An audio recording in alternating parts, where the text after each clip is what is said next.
আসসালামু আলাইকুম। আপনার মতি ভাইয়ে এই মুহূর্তে সেঙ্গেখাল থাকেন খুব সুন্দর মাছ লইয়া আইসুন। কিতা লইয়া আইসুন আর জানি না, তবে আপনারা দেখানোর চেষ্টা করুন আজকে মতি ভাইয়ে কিতা লইয়া আইসুন। মতি ভাই গেছলা সকালে আইসুন এখন।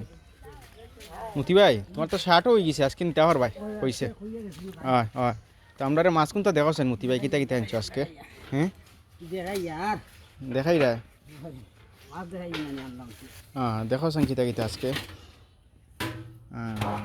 মাশাআল্লাহ, তোমার আইড দুইটা ইনো নানি আর ফুরো এটা কিতা দিটা নে না কাকট আই রে ওটা হ্যাঁ এটা ইয়া আই আইন নানি ছোটো ছোট আছে মিস করলু দেখি মারে না কিতা আইরি কোন কিতা খাইলা আর গোয়াল খাইলিয়া আর গোয়াল আর গোয়াল গোয়াল কটা গোয়াল তিনটে অনু গোয়ালে খাইলা খাইলার মুখা মাগিছে হয় খুব সুন্দর মাছ তো দেখি তো ওগুন আর কিতা আর কোনটা আনছো নি এখন কিতা ছোট এখন তোমার খাবার লাগি না কিতা